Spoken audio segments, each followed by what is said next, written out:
Hosts, in today's lesson, we are learning the basics of Kumite.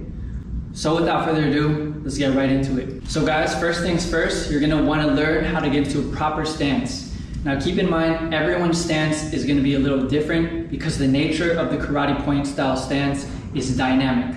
You never just wanna be stationary and static with your heels planted on the floor. You always wanna have some dynamic tension, loose and light. So the way I like to get into my stance is by first putting one leg in front of the other.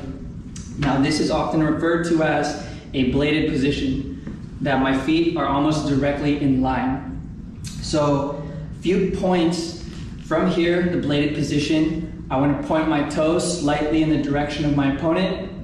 I don't want to point them directly at my opponent, nor do I want to keep my feet directly to the side, keeping my leg back and midsection exposed.